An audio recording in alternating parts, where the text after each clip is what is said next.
Noticias del mundo, actualidad y tendencias, política y enfrentamiento, periodismo y controversia.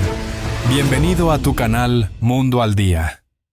Aunque no precisó si se tratará de funcionarios del actual gobierno, subrayó que Colombia sigue siendo un aliado estratégico de Washington más allá de las diferencias con la administración actual. La información la tiene nuestro periodista permanente en la capital de Estados Unidos, Roberto. El senador James Lankford, en conversación con NTN 24, confirma que habrá más sanciones a personas en Colombia relacionadas con el tráfico de drogas. No ha querido especificar si esas sanciones serán impuestas a miembros del gobierno Petro que vayan a ser añadidos a la lista Clinton. En cualquier caso, confirma que sí habrá más nombres que se añadan a esa lista OFAC de sanciones económicas. También ha señalado la importancia de recuperar la relación estratégica que históricamente han mantenido Colombia y Estados Unidos en materia de lucha contra el narcotráfico. ¿Va a haber más personas en la lista de sanciones OFAC? Asumiría que sí. El presidente ha sido muy específico al respecto, ya sea con los carteles mexicanos y algunas de sus designaciones, los carteles centroamericanos y suramericanos y sus designaciones como organizaciones terroristas, o ya sea para individuos específicos. Puede ser que reciban sanciones o simplemente presión estadounidense. Eso es completamente apropiado. Queremos que las drogas dejen de entrar en nuestro país. Tenemos que lidiar con las personas que tienen adicción a las drogas y poder cuidar a esas personas con adicción. Necesitamos una asociación con el gobierno colombiano como la hemos tenido en el pasado. Hemos tenido una asociación con el gobierno colombiano para poder lidiar con el aumento en la cantidad de cocaína que entra a los Estados Unidos y su tráfico. Nos gustaría poder mantener una buena asociación y una buena relación. Colombia es nuestro aliado, no nuestro enemigo. Necesitamos mantener esa amistad con ellos. Esto es muy claro. Si estás involucrado en mover drogas a nuestro país, necesitas enfrentar sanciones por eso. Tu país probablemente también enfrentará aranceles bajo esta administración. Ser muy claro, tenemos una recompensa por el liderazgo de Venezuela desde hace años por su tráfico de drogas a los Estados Unidos. Y hemos sido muy claros en que queremos ver a Maduro arrestado. Queremos ver a todos los que intentan empujar o permiten o miran para otro lado cuando las drogas vienen a nuestro país. Apoyo que él enfrente el tráfico de drogas que entra al país, porque tengo oklamojanos que están muriendo por estas drogas que entran al país. Y lo que he pedido a la administración es que en administraciones anteriores, incluyendo la anterior de Trump, cuando se tomó un ataque como este, tiene la autoridad para hacerlo. Una de las razones por las que Estados Unidos ha retirado la ayuda a Colombia en materia de lucha contra el narcotráfico es por el aumento de los cultivos de coca en ese país. El presidente colombiano, Gustavo Petro, señaló en un mensaje en redes sociales que durante el año 2024 los cultivos de coca aumentaron en un 3%. De ser así, estaríamos ante una nueva cifra récord. Solo aumentó 3%, pero revisamos que no se cometa el mismo error de 2023, que se pongan las respectivas productividades por zonas y se sepa diferenciar lo que los mapas muestran, zonas de enclave de cocaína y zonas abandonadas desde hace más de 3 años. Así el mundo sabrá que de las 262.000 hectáreas que aparecerá en zonas de cultivo de la hoja de coca, 80.000 están abandonadas hace más de 3 años y 22.000 están en traslados de cultivos ilícitos hacia lícitos. A ese mensaje de Gustavo Petro respondió también desde Washington la congresista republicana María Elvira Salazar, quien ha querido señalar la ineficacia del gobierno Petro, dice, en materia de lucha contra el narcotráfico. Usted ha sido un completo fracaso en la lucha contra la droga y el narcoterrorismo. Bajo su mando, los cultivos de coca se dispararon, los carteles mandan y la violencia se expande por todo el país. Y ahora viene a hablar de matemáticas. Hace 2 días dijo que el peronismo ganó en Argentina. Por favor, Colombia no necesita un profesor de teorías fracasadas, necesita un líder que enfrente a los criminales y defienda al pueblo. Lo cierto es que en los últimos años los cultivos de hoja de coca en Colombia han aumentado exponencialmente. Fíjense, en el siguiente gráfico pueden ver cómo en el año 2022 había 230.000 hectáreas cultivadas, que aumentan un 34% en el 23 hasta las 253.000 hectáreas de hoja de coca. Y si nos fijamos en los países de América Latina que más cocaína producen, Colombia encabeza el ranking. Ahí lo ven, seguida de otras naciones como Perú o Bolivia. También hemos hablado sobre esta cuestión con la senadora demócrata Catherine Cortez, quien asegura que para añadir a más miembros del gobierno colombiano a la lista de sanciones OFAC, según ella, el presidente Trump debería pedir autorización al Congreso. Bueno, te puedo decir esto, vuelve a lo mismo. Tenemos que basarnos en nuestra inteligencia, tenemos que basarnos en nuestras autoridades federales del orden público que han abordado el narcotráfico a lo largo de los años. Y no creo que esta administración unilateralmente pueda tomar decisiones como esta sin venir al Congreso y trabajar con nosotros. La Oficina de Control de Activos Extranjeros incluyó al presidente Petro en la lista Clinton el viernes de la semana pasada, también a su esposa y a su hijo, así como al ministro del Interior colombiano. La información desde Washington para NTN 24. Feliz tarde. Feliz tarde, Roberto. Gracias por la información desde Washington. Vamos a abordar este tema y le damos la bienvenida a Diego Molano Aponte, exministro de Defensa de Colombia en los años 2021 y 2022. Exministro, bienvenido a la tarde de NTN 24. ¿Cómo le va? Jesús, buenas tardes. Un saludo para usted y para toda su amable audiencia. Gracias, doctor Diego, por acompañarnos y analizar un poco este tema. Quiero arrancar con lo que escuchábamos en el reporte anterior de parte del senador republicano James Lankford. Él anuncia que vendrán nuevos nombres en esa lista OFAC, en esa lista Clinton, como en Colombia la conocen. ¿Cree usted que eso va a suceder en los próximos días o en las próximas horas? ¿Vendrán más nombres?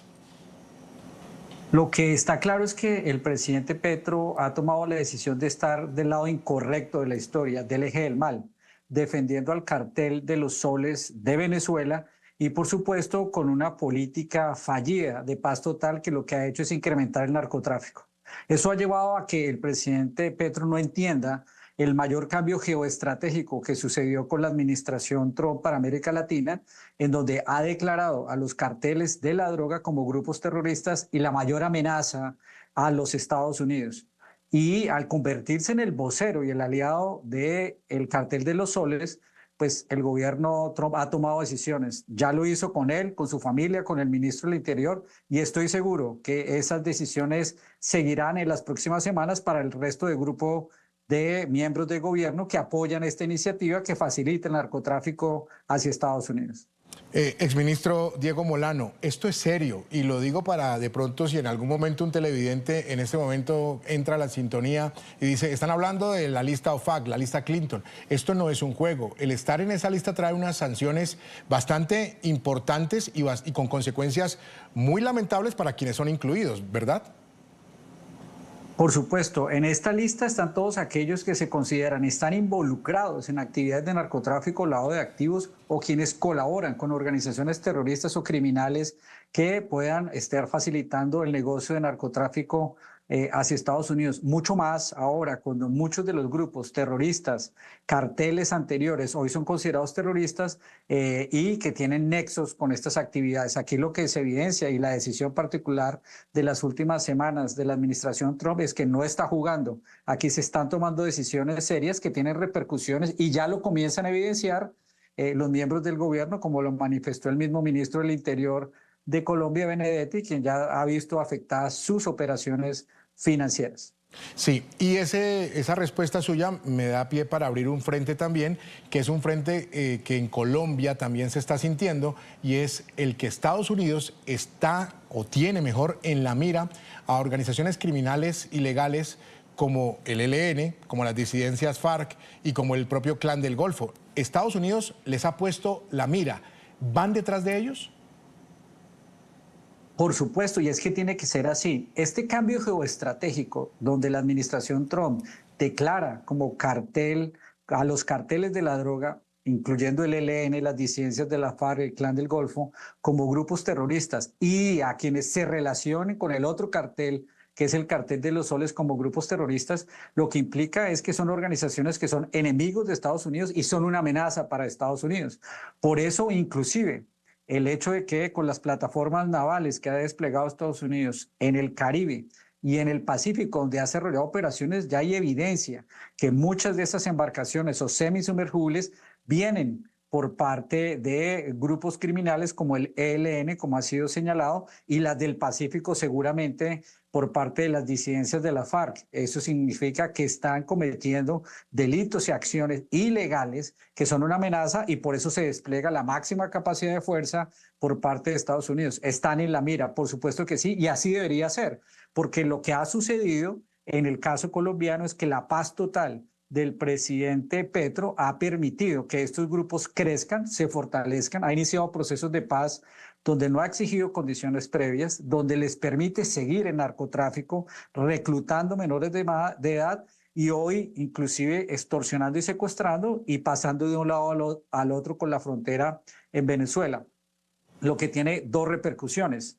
Siguen siendo los mayores articuladores de negocios de narcotráfico en alianza con otros cárteles hacia Estados Unidos y siguen siendo quienes hoy debilitan la seguridad y afectan la vida de los colombianos en los campos, a los ganaderos, a los campesinos, extorsionando y por supuesto generando grave crisis humanitaria como la que sucede en el caso del Catatumbo. Exministro, hablemos o vamos abordando el tema por otro frente. Dice el presidente Gustavo Petro que en su gobierno es donde más se han incautado sustancias ilícitas, cocaína, y que es donde más se ha atacado el tráfico de narcóticos.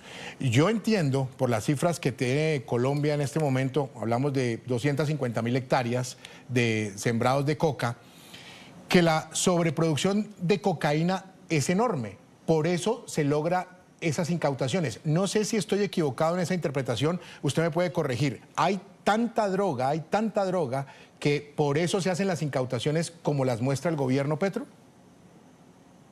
Por supuesto, y es que la fallida política de paz total, al abrir negociaciones con los grupos terroristas y criminales como el ELN, sin ningún prerequisito de parar el narcotráfico o los cultivos ilícitos, lo mismo que con las diferentes facciones de las disidencias de la FARC, lo que ha hecho es que incrementen los cultivos ilícitos de una forma inusitada y además las productividades. Si a eso usted suma que el gobierno no ha hecho ningún esfuerzo de erradicación manual o algunos esfuerzos de desarrollo alternativo, pues el país se llenó de coca. Además que las productividades de esas hectáreas de coca han incrementado de 4 a 7 cosechas al año. El país producía y se proyectaba más de 2.400 toneladas y se incautaba tradicionalmente entre un 47% de esas toneladas. El presidente dice, hemos incautado más coca. Por supuesto, si usted produce más y tiene alguna actividad, va a incautar más porque hay más coca saliendo por todo lado del país, por Venezuela en vuelos aéreos, por la costa pacífica y mucho menos que no hay operaciones militares y policiales en contra de ellos en el Caribe también. Pero el indicador es claro y lo dijo el economista Daniel Mejía, donde el porcentaje de droga incautada ha bajado con respecto al total de la producción. Usted de nada sirve que ha incautado más coca cuando tienen miles de toneladas saliendo y con lo que ha bajado es el porcentaje sobre el total de lo que sale en el país. Los esfuerzos, por más de que haya el gobierno tratado de incrementar o señalar, pues lo que evidencia es que hay más coca saliendo y los números de toneladas que están llegando al mercado de Estados Unidos o al mercado europeo son mucho mayores, en primer lugar. Y segundo, lo más grave ahora es que con la decisión del presidente Petro de enfrentar al gobierno Trump y la decisión del presidente Trump de eliminar el apoyo, subsidio y cooperación militar, lo que va a hacer es que esas incautaciones, pocas que estaban haciendo, también disminuyan, porque la mayoría de operaciones de interdicción que desarrollaba Colombia las hacía en alianza con, por ejemplo, el Comando Sur en operaciones navales como la Operación Orión en el Caribe y en el Pacífico colombiano, que hoy ya no podrán seguir, o en el apoyo que se daba a la Dirección Antinarcóticos de la Policía para poder hacer incautaciones en la salida de los puertos en la costa caribe. O sea, el gobierno Petro ha hecho todo lo posible precisamente para no permitir que se haga una política seria de narcotráfico, como quedó evidenciado en las discusiones recientes. Exministro, hay otra duda que muchos sectores en el país tienen y tiene que ver con algo que dice el presidente Gustavo Petro, que no es muy claro, y yo no sé si usted también nos puede ayudar a entender un poco a qué se refiere Gustavo Petro cuando habla de que de esas 250.000 hectáreas de coca, 80.000 están abandonadas. ¿Qué quiere decir eso, que están abandonadas? Para él pareciera que no sumaran, pero la realidad es que están ahí y que sí suman. Es que lo que es experto el presidente Petro es en lanzar cortinas de humo y argumentos que no tienen sustento técnico. El informe de Naciones Unidas viene desarrollándose por varios años con la misma metodología y las mediciones han sido las que siempre han sido utilizadas. Usted no puede, cuando está en la mitad de un examen, decir que le cambien la forma como le califican el examen, porque no le fue bien después de los resultados del examen. Esto es lo que sucede con el presidente Petro. La realidad es tajante y la realidad se evidencia en que se nos llenó de coca el país, más de 253.000 hectáreas. Ahora está retrasando el presidente la entrega del nuevo informe de Naciones Unidas, porque por supuesto saldrá con un número mayor de hectáreas y utiliza todos los argumentos posibles para tratar de decir que no le utilizaron una escala adecuada para calificarlo en el examen y se rajó. Eso me lleva también a preguntarle, y creo que va en concordancia con lo que escuchábamos de la congresista en Estados Unidos, María Elvira Salazar, que en las últimas horas tuvo un contrapunteo por vía X con el presidente Petro, donde ella lo califica de ineficaz y dice que ha sido completamente ineficaz. ¿Usted comparte el hecho de que ella le diga al presidente Petro que es ineficaz en esa política antidrogas? Totalmente. Aquí el problema no es solo las hectáreas de coca que han crecido, el problema es cómo de forma deliberada el presidente le permitió, con la política de paz total, a los grupos guerrilleros, disidencias de la FARC y el ELN, que siguieran en narcotráfico. Es que hizo ceses al fuego por todo el país y en los ceses al fuego no les exigió que pararan de cultivar coca. Y eso hizo que se incrementaran los cultivos. Eso es ser ineficaz. El presidente Petro le permitió a estos grupos continuar comprando armas con esos recursos del narcotráfico y eso, por supuesto, afectó la seguridad de los colombianos que hoy están viviendo extorsiones, secuestros. Eso es ser ineficaz en una política de inseguridad.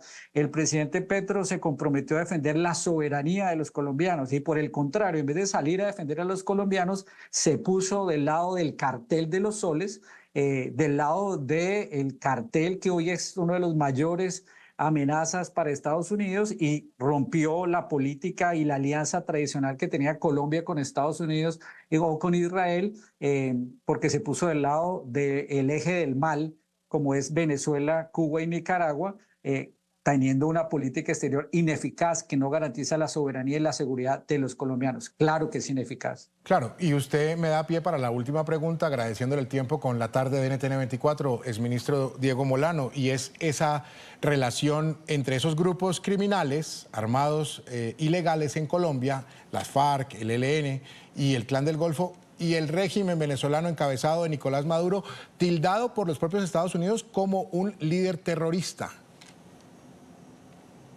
Es que, Jesús, usted ha dado en el punto clave de esta discusión. Yo creo que una de las genialidades de la nueva geopolítica del presidente Trump es que no definió al cartel del régimen de Maduro como un régimen democrático, sino lo definió como un cartel terrorista, el cartel de los soles, el mayor facilitador de narcotráfico en la región. Y por supuesto, ellos tienen una relación con las disidencias de la FARC y el ELN. El cartel de los soles lo que hace es utiliza al ELN para hacer movilizaciones en contra de los ciudadanos en la frontera del Catatumbo, como se vio en la crisis humanitaria. Son su primera línea de defensa. Tiene relación con las disidencias de la FARC en el Arco Mireno, donde estos generales del cartel de los soles les permiten hacer actividades de minería ilegal y sacar oro, coltan y otros minerales para poderlos transar en los mercados internacionales. Aquí hay una alianza intrincada entre ese cartel de los soles y las disidencias de la FARC, quienes antes encontraban refugio en Venezuela cuando los estaba combatiendo el ejército colombiano y ahora pasan de lado y lado porque allá encuentran protección, y aquí un régimen, en el caso del gobierno del presidente Petro, que les permite andar por doquier porque hace ceses al fuego que no le permiten a la fuerza pública atacarnos. Máxima presión al narcotráfico. Estados Unidos llevó a cabo la mayor serie de ataques contra presuntas embarcaciones que traficaban con drogas. En total, en la más reciente operación militar contra los grupos narcoterroristas, fueron destruidas 4 lanchas en el Océano Pacífico. Según el jefe del Pentágono, Pete Hegseth, 14 supuestos traficantes murieron y 1 sobrevivió. Y Hegseth dijo además que las autoridades mexicanas se hicieron cargo de la operación de búsqueda y rescate del único superviviente de los 3 ataques que tuvieron lugar el lunes. Desde comienzos de septiembre, el presidente Donald Trump ha dado instrucciones de abatir embarcaciones con drogas en el Mar Caribe y el Océano Pacífico en su lucha para erradicar la entrada de sustancias ilícitas a Estados Unidos por parte de los grupos narcoterroristas. Ayer, siguiendo instrucciones del presidente Trump, el Departamento de Guerra llevó a cabo 3 ataques letales contra 4 embarcaciones operadas por organizaciones terroristas designadas que traficaban con narcóticos en el Pacífico Oriental. El departamento ha pasado más de 2 décadas defendiendo otras patrias. Ahora defendemos la nuestra. Estos narcoterroristas han matado a más estadounidenses que Al Qaeda y serán tratados de la misma manera. Los rastrearemos, los conectaremos en red y luego los cazaremos y los mataremos.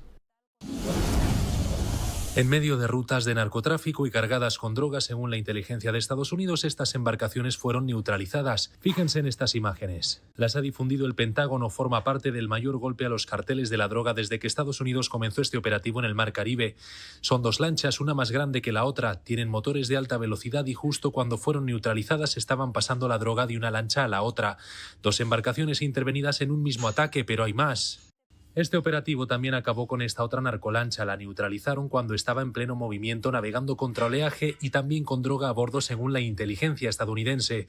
Se trata de una lancha rápida también intervenida.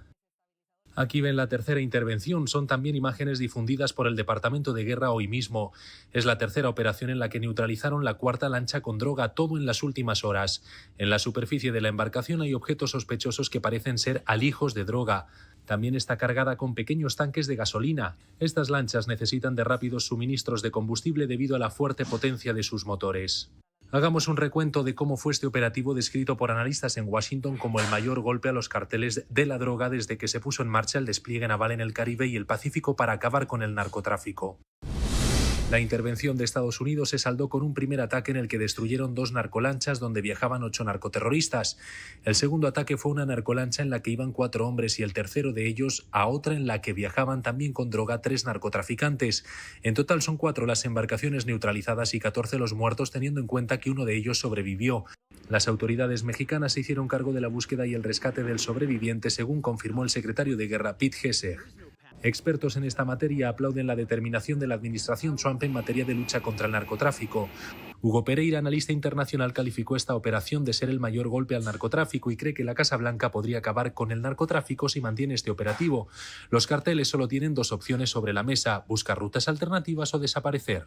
Uno de los mayores golpes históricos en el Pacífico contra una lacra social que mundialmente mata a personas, como lo es el narcotráfico. Es de ensalzar, por tanto, esa labor que están haciendo los militares, el ejército de Estados Unidos en el Pacífico para luchar contra un narcotráfico que le quedan dos salidas, 2 soluciones: o actualizarse, buscar nuevas formas, nuevos métodos para seguir con ese tráfico de drogas, o esperemos desaparecer. Es lo que le queda al narcotráfico: o actualizarse o esperemos desaparecer en el Pacífico. El Departamento de Guerra confirmó que ningún miembro de las Fuerzas Armadas de los Estados Unidos resultó herido en esta operación, considerada la mayor acción antidrogas de este país. La administración Trump aseguró haber entregado al Congreso 7 informes clasificados sobre ataques militares contra embarcaciones en el Caribe, según reportó la cadena CNN. De acuerdo con esta información, desde septiembre, la Casa Blanca habría sostenido 7 sesiones confidenciales con miembros de los comités de servicios armados, inteligencia y relaciones exteriores, tanto del Senado como de la Cámara de Representantes. Estas reuniones habrían tenido como objetivo informar a los legisladores sobre el alcance y las implicaciones de las acciones militares en la región. Sin embargo, esta versión fue puesta en duda por el congresista demócrata Adam Smith, presidente de la Comisión de Servicios Armados de la Cámara, quien afirmó que ni el Pentágono ni los servicios de inteligencia han dado respuestas hasta la fecha, lo que ha generado inquietud sobre la transparencia del Ejecutivo en temas de seguridad nacional. En medio de esta controversia, el senador republicano Lindsey Graham salió en defensa del presidente Trump, respaldando su derecho constitucional a ampliar las operaciones militares.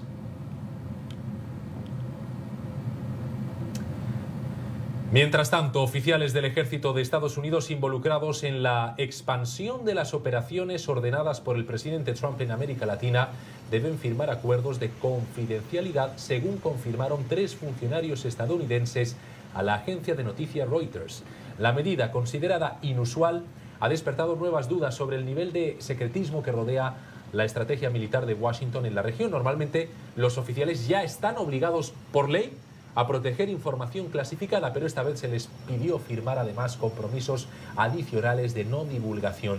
El Pentágono no ha explicado cuántos militares están sujetos a estos acuerdos ni el alcance de las operaciones. El despliegue del portaaviones USS Gerald Ford y más de 10.000 soldados en la región ha elevado las sospechas de que la operación podría ir más allá del combate al narcotráfico.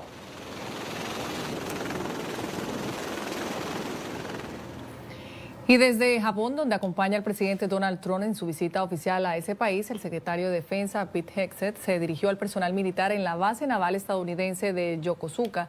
Hegseth enfatizó la importancia de proyectar fuerza en medio de las crecientes tensiones mundiales.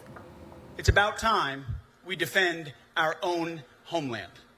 Ya es hora de que defendamos nuestra propia patria, y lo haremos. Así que primero Estados Unidos, es la paz a través de la fuerza, pero también es sentido común. Lo oyes y lo ves todo el tiempo. Tengo el gran placer de ver al presidente Trump a diario en reuniones privadas y en encuentros con líderes extranjeros mientras planificamos. Y la aplicación del sentido común, como sabes, no es tan común en Washington, D.C.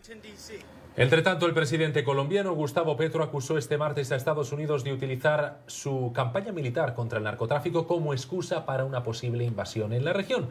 Desde Arabia Saudita, Petro dijo que los recientes ataques en el Caribe y el Pacífico parecen buscar el control del petróleo latinoamericano más que frenar el tráfico de drogas. La necesidad de tirar misiles es absolutamente ineficaz. Y no parece estar dirigida esa acción realmente a incautar cocaína, sino a una invasión, que también es absurdamente ilegal. Y tiene más como objetivo el petróleo que defender a la sociedad norteamericana de drogas ilícitas. Es 30 veces más peligroso el fentanilo que la cocaína, y por tanto el esfuerzo de Estados Unidos debería ser 30 veces mayor frente al fentanilo que frente a la cocaína. La única diferencia es que el fentanilo no sirve de excusa para invadir a América Latina, dado que no lo producimos.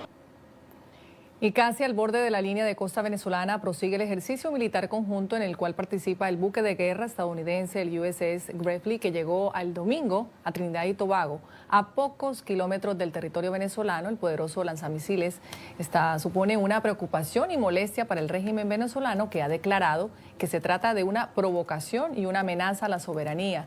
El USS Gravely es quizá la embarcación militar estadounidense que se encuentra más cerca de Venezuela dentro del despliegue antidrogas sobre el Caribe. Y ante la cooperación del gobierno de Trinidad y Tobago con las maniobras militares de Estados Unidos, Nicolás Maduro mostró en un mapa con preocupación la excepcional cercanía de las maniobras con el territorio venezolano y reaccionó a su estilo, insultando a la primera ministra trinitense Kamla Persad-Bissessar, a quien tildó de alcahueta. Escuchen ustedes. Lamentablemente, la primera ministra de Trinidad y Tobago es una alcahueta propulsora de la guerra por sus propias debilidades personales, físicas, mentales y morales. Una trama de película. Según la agencia de noticias AP, un agente federal de Estados Unidos ideó un plan para que el piloto más cercano a Maduro lo trasladara a un país donde pudiera ser arrestado a cambio de un jugoso botín.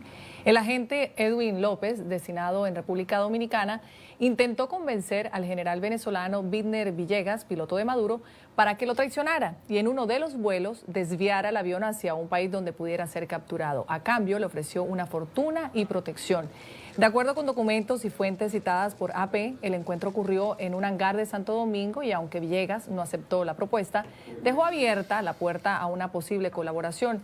El fallido complot, revelado recientemente, forma parte de los intentos de Estados Unidos por capturar a Nicolás Maduro, quien enfrenta cargos por narcotráfico en tribunales estadounidenses.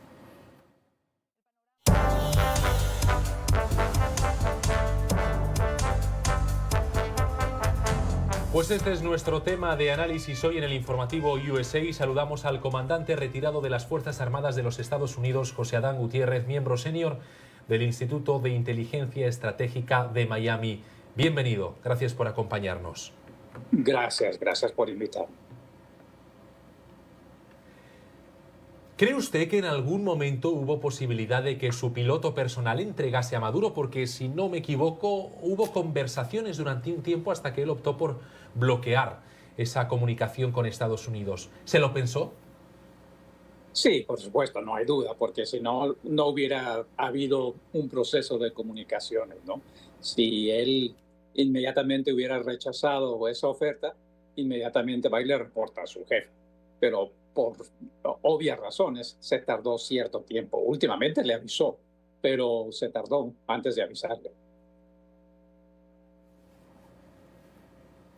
Yo le quisiera preguntar por los posibles escenarios que puedan venir luego de haber nosotros hecho este reconteo de lo que ha sucedido recientemente. ¿Cuáles son esos escenarios? Que Venezuela ceda un poco en algún aspecto con esta presión, que Estados Unidos reduzca tensiones y se retire, que es poco probable, o que haya una escalada militar mayor. ¿Qué cree usted que pueda pasar en los próximos meses? Bueno, curiosamente las tres opciones, porque definitivamente va a haber una escalada militar. Está pasando esa escalada militar. Ya viene en camino el portaaviones y su grupo de batalla, que se va a unir a toda esta capacidad que ya es inmensa. En cuanto a eso, definitivamente, la escalada militar seguirá pasando. En cuanto Estados Unidos se retracte o que pare esta presión, no va a suceder. Si uno ve la historia de cómo Estados Unidos ha movido sus fuerzas desde la Segunda Guerra Mundial, por ejemplo, ningún presidente de los Estados Unidos ha echado freno y se ha echado para atrás, porque eso sería catastrófico para la administración. Y esta administración no va a dejar que pase eso. Y la otra pregunta, en realidad, sí, la intención de todo esto que estamos viendo tácticamente, luego hablamos del nivel estratégico, pero tácticamente todo esto es precisamente para darle presión para que el cartel de los soles abandone el poder y permitan una transición hacia un gobierno más democrático. Y si se acaba con el narcotráfico en esas aguas, el cartel de los soles no tendría forma de financiación. ¿Podría provocar esa asfixia económica al cartel que encabeza Nicolás Maduro la traición de uno de sus hombres más cercanos? Hemos visto esa posibilidad con el piloto, pero tal vez alguna autoridad dentro de ese propio cartel podría traicionar a Maduro y entregarlo. Sí, y francamente yo creo que con esta campaña de presión, eso precisamente que acaba de decir sería la situación ideal. Pueden entregarlo o pueden convencerlo que salga y se vaya a vivir a Moscú, por ejemplo, con su amigo Vladimir Putin, o se puede ir a China, en algún lugar donde él se sienta seguro. Pero es muy posible que uno de sus allegados lo traicione. Sí, correcto. Yo quisiera aprovechar que nos acompaña hoy para entender un poco esta estrategia, porque muchos dicen que es un gran despliegue militar para solamente dar de baja estas lanchas que vemos que están saliendo desde el Pacífico, desde el Atlántico, pero también si se ve desde el otro lado es un despliegue demasiado pequeño para hacer una invasión. ¿Cuál podría ser la estrategia o cómo usted nos ayudaría a entender cuál puntualmente puede llegar a ser esa estrategia? Correcto. O sea, tácticamente, toda esa fuerza naval, todos los buques, todo el complemento de personal, etcétera, es la capacidad que se necesita para darle flexibilidad de opciones al presidente. Hasta el momento, lo único que ha ordenado en cuanto a ataques cinéticos son lanchas, pero eso es una de las opciones que tiene y que la han estado ejecutando. Pueden ser 15, pueden ser 20 opciones, pero ya están planeadas, ya las tiene el presidente en su escritorio. Entonces, si en un momento dado, para incrementar la presión o para incrementar el impacto, sí, con esta fuerza no es suficiente todavía para una invasión, pero sí es más que suficiente para hacer ataques específicos en la tierra, ya sea un búnker, ya sea un aeropuerto, aeronaves, ya sea cualquier avión que vuelva a salir y acercarse a la flota, ese avión va a caer al agua, no lo van a permitir que vuelva a volar cerca de la flotilla, ¿no? Pero todo el mundo, los que seguimos esto, entendemos la situación táctica, ¿verdad? La vemos día a día, qué buque se aproxima, lo que dice Nicolás Maduro y sus boberías, todo eso es entendible tácticamente. Y el mensaje que le estamos dando va a Caracas, sálgase de ahí. Pero el real mensaje, que esa viene a la respuesta, la estrategia de Estados Unidos es mantener el hemisferio seguro, fuera de intervención de poderes de otros lugares.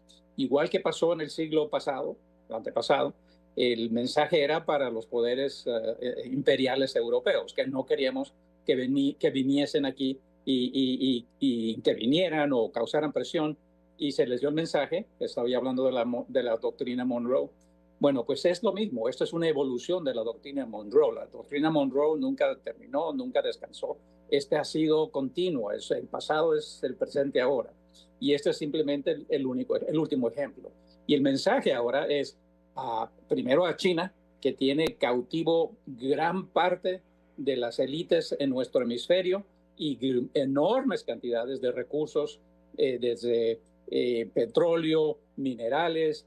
Es increíble cómo Estados Unidos se durmió por 20 años y dejó que China entrara tan profundo a toda la región, incluyendo en nuestro país.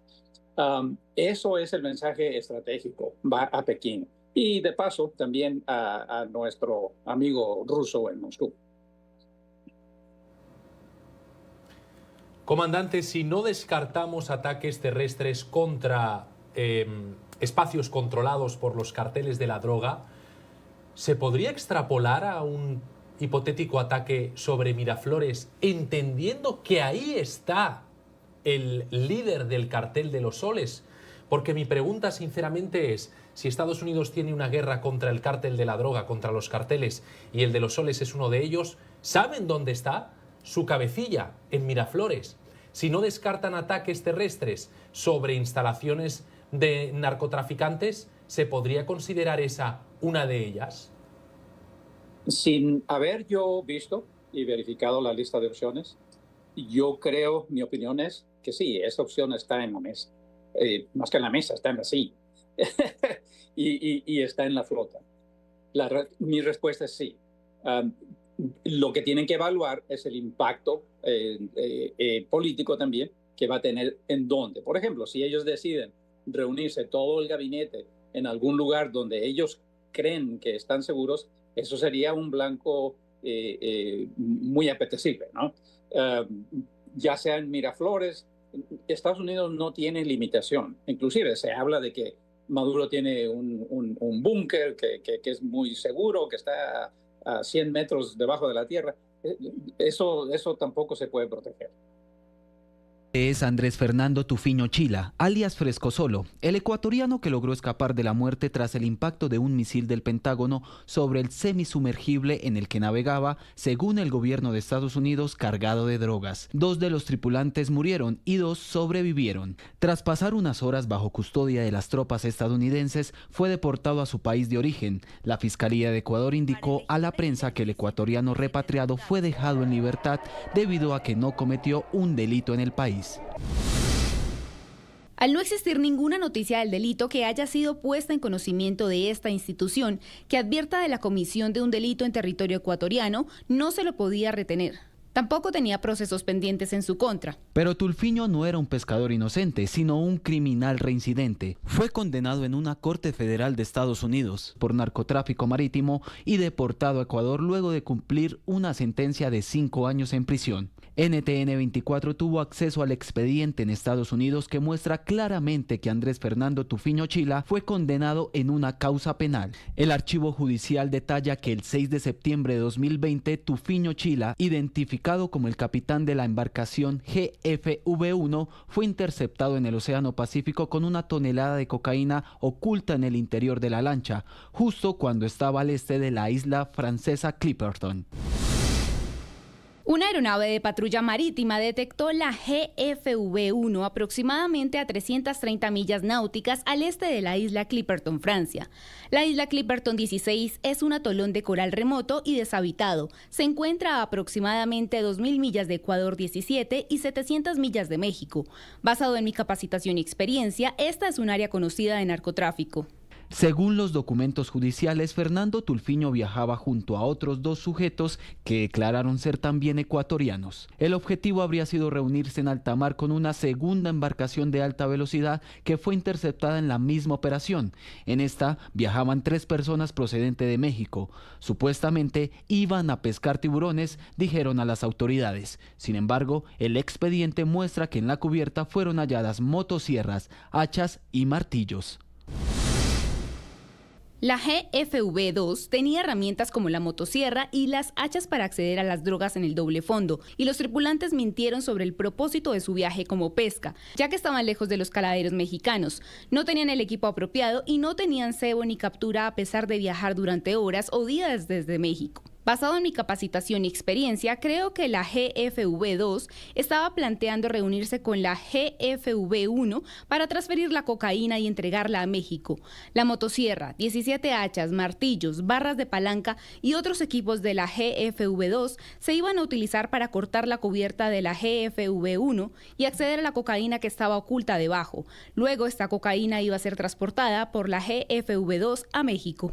Tras ir a juicio en una corte de California, Tufiño Chila se declaró culpable de conspiración para distribuir cocaína a bordo de una embarcación. El 6 de diciembre de 2021, la corte le impuso una pena de 5 años de prisión y una vez cumplida su sentencia, fue puesto en libertad bajo la condición especial de ser deportado a su país de origen. No tardó en reincidir. El pasado viernes 17 de octubre se volvía a embarcar, esta vez en un submarino. El otro sobreviviente también repatriado fue el colombiano Jason Obando Pérez, quien llegó con un traumatismo cráneoencefálico y varias heridas producto del ataque del Pentágono. Mientras permanece en un hospital, las autoridades colombianas indicaron que será procesado por la justicia como un presunto delincuente que estaba traficando drogas. En este Club de Prensa Ecuador voy a saludar a Jefferson Sanguña, periodista ecuatoriano. Gracias por estar con nosotros, Jefferson. Un gusto tenerte y siempre contar contigo en este espacio. Hola Ruth, ¿cómo estás? Muchísimas gracias por la invitación y un saludo a toda la audiencia. Gracias. También voy a saludar en este Club de Prensa Ecuador a Leonardo Gómez Ponce, periodista ecuatoriano de la Unidad de Investigación Tierra de Nadie. Gracias por estar con nosotros. Bienvenido, Leonardo. Muchísimas gracias por la invitación. Un fuerte abrazo. Gracias a los dos. Gracias a los dos. Jeff, voy a empezar contigo. Y a ver, aquí quiero hacer una recapitulación de todo. Primero, empezar preguntándote, ¿por qué en la prensa en Ecuador no trascendió toda esa información que ahora la estamos conociendo a nivel internacional? porque créeme, estoy desde hace una semana busca y busca en los diarios locales, en los medios digitales, tratando de sacar o recabar la información que ha sacado Mi País sobre el tema, pero no, salen entrevistas a la hermana del señor implicado, de alias Frescosolo. No encuentro más. ¿Por qué en la prensa ecuatoriana no trascendió más este tipo de información? Esa es la primera pregunta y después pasamos a otras. Adelante, Jefferson. A ver, yo creo que se debe a varios factores. Primero, tomando en cuenta lo que estaba viviendo el Ecuador hasta hace la semana pasada, que fue el paro nacional, donde pues evidentemente tenías toda la narrativa, pero más que la narrativa, pues todos los focos de la cobertura hacia esos puntos en específico, y también pues lo que está a puerta de suceder acá, que es ya la consulta y referéndum que se llevará a cabo el 16 de noviembre. Entonces, yo creo que han sido estos dos insumos que se han venido pues llevando de manera consecutiva, de manera en la que pues los focos han estado por allá. Tienes toda la razón en el sentido de no se ha cubierto totalmente todo lo que tiene que ver con esta noticia, tanto así porque veía los reportajes que se realizaban desde la prensa internacional, desde el canal de ustedes también, donde de allí tenemos novedades, donde incluso preguntaban como cuáles son las novedades que están pasando también allá en función de esto. Y se tenía muy poca información al respecto, más allá de que había sido extraditado este señor Tufiño, que pues, como bien lo decían en el reportaje, pues ya había sido reincidente en algunos casos. Acá como que pasó desapercibido precisamente porque no se le habían encontrado cargos y finalmente pues fue liberado. Pues entonces yo creo que va por ahí. Si tú quieres, Ruth, igualmente a lo largo de la conversación podemos dar más detalles sobre esto, porque precisamente por lo que se ha consultado desde afuera es que se ha podido tener al menos alguna información de lo que ha pasado con el señor, pero por ahora te diría que estos dos aspectos han sido no los justificativos, pero sí aspectos que te llaman la atención para que no se haya dado la cobertura necesaria. El tema de paro nacional que salimos hace poco y pues que estamos ya a puertas de la siguiente consulta y referéndum. Ya, en pocos días. Gracias, Jeff, por esta primera intervención. Leonardo Gómez, la misma pregunta con respecto a la difusión que se ha dado en este caso. Hay una ofensiva de parte de Estados Unidos en el Caribe, en el Pacífico, en lo que llama el Pentágono, una lucha implacable en contra del narcotráfico que viene, que llega hacia Estados Unidos desde estos puntos de nuestros puertos en América Latina. Y se sabe de una de las embarcaciones que dice Estados Unidos atacó. Sale un ecuatoriano sobreviviente, lo regresan a su país y narcoterrorista, le dijo Trump, llega a Ecuador y lo dejan en libertad. Salen investigaciones en la prensa ecuatoriana haciendo referencia a la familia, diciendo, bueno, se trataba de un pescador, supe de él hace un año, que salía, que estaba haciendo su trabajo en el mar. ¿Por qué no ha trascendido este tipo de información que llega a través de comunicaciones que se dan en los Estados Unidos con respecto a una condena en narcotráfico, con lo que tiene que ver con narcotráfico, alguien reincidente? Correcto. Primero, coincidir con mi querido colega Jefferson en cuanto al nivel de cobertura que teníamos del paro. Estuvimos en Ecuador un mes cubriendo toda la violencia que tenía que ver con el paro, y tenemos que considerar un factor. En Ecuador en este momento el tejido mediático está bastante debilitado, existen muy pocos medios de comunicación y los pocos que existen son medios digitales que están haciendo tremendos esfuerzos para informar, con muy pocos recursos humanos y financieros.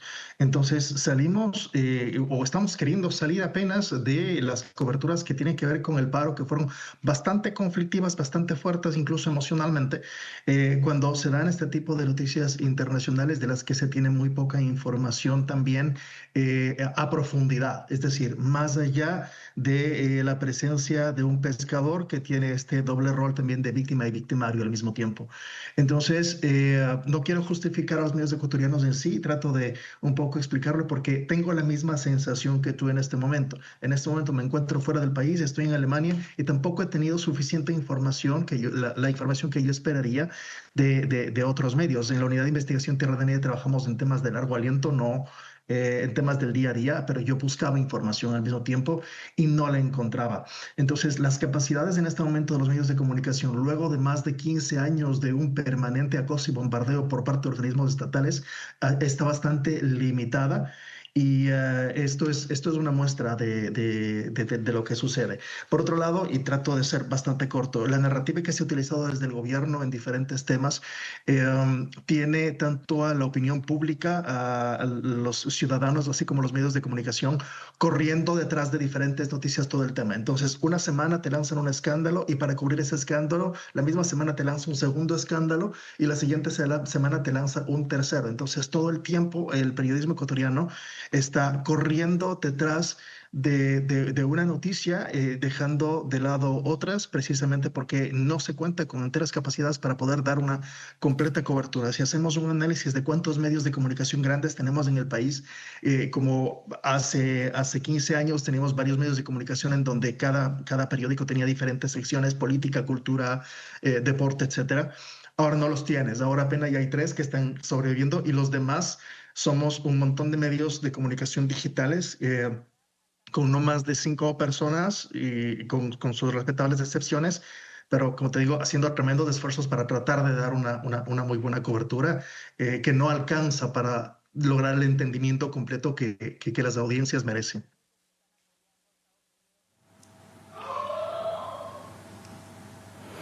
Gracias por esta primera intervención, Jefferson, Leonardo, haciendo un mea culpa, sí, de lo que hacemos a veces o los limitantes que podemos tener los medios de comunicación en determinados momentos, a veces falta de personal, lo ha dicho Jefferson, lo ha dicho Leonardo, otros momentos de coyuntura a nivel local que hacían que quizás el foco se fijara en esos puntos. Vamos ahora sí a entrar en el meollo del asunto. Tanto Jefferson Sanguña como Leonardo Gómez. Lo que ha dicho Donald Trump, hablando de los carteles de la droga, y textualmente lo cito, ha dicho: son el ISIS del hemisferio occidental. Fuerte. Así lo declaró el presidente Trump, escalando su retórica, la que ha llevado a cabo contra organizaciones del narcotráfico que afectan a Ecuador. Trump ha advertido que su administración simplemente va a matar. Así lo ha dicho, matar a quienes traen drogas a Estados Unidos sin necesidad de una declaración formal de guerra. El secretario de Defensa también señaló que esos grupos van a ser tratados como organizaciones terroristas y confirmó que van a continuar estos ataques contra las redes. Así lo decían y ya regresamos inmediatamente a comentarlo con Jefferson y con Leonardo. Junto con bandas transnacionales, estos grupos han desatado más baños de sangre en suelos estadounidenses que otros grupos terroristas combinados. Son lo peor de lo peor. Ahora debería estar claro para todo el mundo que los carteles son el ISIS del hemisferio occidental, en adición a su monstruosa violencia como cortar las cabezas y quemar a sus enemigos vivos y quemar gente inocente viva, de hecho. Ahora sí, Jefferson, ¿cómo recibe Ecuador esta ofensiva implacable que está teniendo, al menos así lo ha anunciado el Pentágono, el gobierno de los Estados Unidos, en contra del narcotráfico en el Caribe y en el Pacífico? Yo creo que hay 2 momentos precisamente sobre las declaraciones en función del gobierno de Donald Trump. Uno primero en el que tuitea el presidente Noboa una especie digamos, de mantener una relación cordial y formal, y esto antes de lo que se llegara a conocer sobre este bombardeo a esta lancha, ¿no? Y después tienes una entrevista que la realiza Fernando del Rincón en CNN la semana pasada, en la que le pregunta, le dice: oiga, presidente, precisamente Donald Trump ha dicho que esta persona ecuatoriana al menos estaba en temas de droga, ¿no? En temas de tráfico de droga. Y claro, dice: ¿y usted no lo va a defender? Porque acá pues no han encontrado elementos y pues la han liberado. Y lo que dice el presidente es que si es que llegara a tener elementos en el que se considere lo contrario, pues que digamos en el que se encontraran elementos en el que precisamente la persona no estaba involucrada en estos temas de narcotráfico, que presentaría o podría pensar en presentar una, digamos, una especie de reclamo diplomático hacia el gobierno de Donald Trump. Pero hoy los datos son otros. Esto te digo, la semana pasada, antes de que nos enteráramos, por ejemplo, del informe al que tienen acceso ustedes como NTN 24 y todo lo que se ya ha venido levantando de manera, digamos, minuciosa, de manera esporádica también. Y hay unos aspectos que te los comento rápidamente. Justamente cuando uno comienza a ver, o al menos a preguntar qué está pasando allí, era una especie de resumen a lo que ustedes decían. Me explico mejor. Decían que esta persona había salido hace casi un año y que la familia casi que ya lo había declarado como desaparecido porque no tenían ninguna información sobre dónde podría estar. Entonces, una vez que lo deportan y una vez que se da todo este tema en el que lo liberan, el señor no ha regresado a su casa. O sea, los familiares siguen sin saber dónde está y evidentemente pues también te deja mucho que pensar, pues si es que lo liberan y el señor pues no tendría ningún inconveniente, ¿por qué no ha regresado a la casa, digamos, con sus familiares? Y por otro lado, el contexto donde se desarrolla esto. Nos contaba la reportería local, pues que se realiza, que he podido tener acceso allá, es que esto ocurre en Aconcito, se llama el lugar donde se dieron los hechos de donde está el señor. Aconcito es parte de Santa Elena y Aconcito nos comentaban allí que era una especie de Durán pequeño. Para la gente que está viendo el programa de manera internacional, Durán es una de las ciudades más violentas hoy por hoy acá en el Ecuador, donde precisamente el crimen organizado se ha asentado bastante. Entonces, hacer una comparación cuando ellos decían es una especie de Durán chiquito, lo que está pasando en Aconcito también, creo que hoy, después de lo que ha pasado, de lo que ha sucedido, al menos ya se debería regresar a ver allá cómo se están realizando todos estos aspectos en función de la reportería, pero sobre todo en función de estos detalles que te ligan al narcotráfico. Ajá. Leonardo, algo que acotar antes de irme a pagar un corte comercial y seguir hablando sobre este tema. Sí, voy a tratar de ser breve en 2 puntos. El primero, como bien lo he dicho, Jefferson, la parte de Santa Elena se ha convertido en una especie de Durán pequeño. Tiene un propio ecosistema en donde confluyen diferentes grupos criminales y bastantes conflictivas. En la parte, estamos hablando de casi la Ruta Spondylus, operan diferentes grupos en la logística del narcotráfico. Pero hay que considerar también que muchos de los pescadores, sobre todo de manta, en alguna etapa de la historia del Ecuador, fueron cooptados precisamente por sus habilidades y habilidades muy especiales y particulares para el manejo de la lancha y la navegación. Son capaces de navegar sin equipo, sin brújulas, sin instrumentos, desde el Ecuador continental hasta Galápagos y sin mucha ayuda. Y esas habilidades han sido su bendición y al mismo tiempo mal utilizadas por criminales. Entonces hay que tomar en cuenta que, respondiendo parte de la pregunta anterior que me hacías, ¿por qué es que de la prensa ha salido más una entrevista con la hermana? Porque desde Ecuador es lo que se tiene más alcance. Tenemos certezas de que se puede quizás contar la otra parte de la historia, no intentando justificar a la persona porque no deja de ser un criminal, pero sí tratando de ver por dónde viene, porque en Ecuador muchas de estas personas terminan ahí por una razón anterior. Eso por un lado. Cuando digo razón anterior me refiero a situaciones de pobreza extrema. Ahora, por otro lado, en la narrativa que está utilizando Trump en cuanto al terrorismo, debo decir que es bastante peligrosa al compararla incluso con ISIS. No estamos hablando de ISIS, no estamos hablando de Al-Qaeda.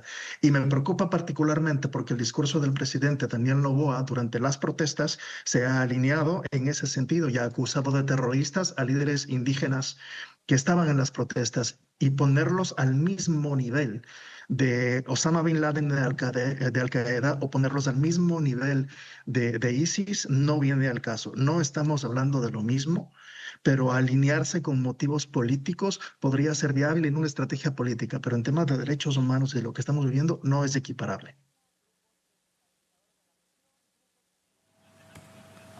No. Vamos aquí a un pequeño corte comercial. Seguimos con Jefferson Sanguña, Leonardo Gómez, periodistas ecuatorianos, hablando sobre las operaciones intensas o que se intensifican, mejor dicho, con tremendas embarcaciones que llegan desde Estados Unidos. para acabar con el narcotráfico, dice el gobierno de Donald Trump, también dicen para acercar a Nicolás Maduro. En fin, seguimos poniendo en nuestro panel, nuestros periodistas en Ecuador, cómo se ha tratado esta información. Narcolanchas que según Estados Unidos van pilotadas van a bordo personas ecuatorianos, colombianos, venezolanos, en su mayoría a los que los califica el gobierno de Estados Unidos como narcoterroristas. Volvemos enseguida, luego del corte comercial. Seguimos aquí en NTN 24 hablando sobre los operativos que lleva a cabo Estados Unidos, tanto en el Caribe como en el Pacífico. Y citamos otro ejemplo, el ataque aéreo en el Caribe del pasado 16 de septiembre en contra de una lancha que, según el Pentágono, en su momento también transportaba drogas. El presidente Gustavo Petro, del vecino país de Ecuador, aseguró que la operación había violado la soberanía colombiana. Presentó a unos de los fallecidos identificados como Alejandro Andrés Carranza Medina, quien dijo era un pescador que no tenía vínculos con el narco. Sin embargo, la figura de Carranza pronto se vio envuelta en controversia tras salir a la luz su pasado judicial. El nombre de Alejandro Andrés Carranza Medina, alias Corroncoro, está ligado al robo de 264 armas de la policía en Santa Marta en el 2015. La investigación condujo a la captura de 7 personas y Carranza fue el único civil involucrado. Mientras los demás se declararon inocentes, él aceptó cargos de concierto para delinquir, de peculado, de falsedad en documentos públicos, de acuerdo con las pesquisas. Una patrullera, falsificó la firma de un fiscal, una policía, para autorizar el retiro de las armas que fueron devueltas a cambio de dinero a la banda criminal Los Pachenca, actualmente conocida como Autodefensas Conquistadores de la Sierra. Todo esto en el ámbito de nuestro vecino país de Colombia. Pero Jefferson Sanguña y Leonardo Gómez, fíjense ustedes lo que sucede en Colombia, ¿no? Que quizás no sé cómo es recibido en Ecuador, y sobre eso vamos a hablar inmediatamente. El presidente Petro continúa defendiendo a los tripulantes de las narcolanchas, después de afirmar que quienes viajaban en las embarcaciones no son traficantes de drogas, sino pescadores, o de pronto, decía el presidente, jóvenes humildes. Aseguró que estas personas no deben ser llamadas narcos, sino, según él, obreros del narcotráfico. Escuchamos lo que decía Petro, presidente de nuestra región, de América Latina, hablando de Colombia particularmente, pero nuestro país vecino en Ecuador. Lo escuchamos y regresamos a comentar. Y entonces decirle a estos lancheros narcotraficantes, pues idiomáticamente, en mi opinión, son obreros del narcotráfico. Igual que hay campesinos que terminan dándole insumos a través de la hoja de coca por un dinero y por su situación de pobreza.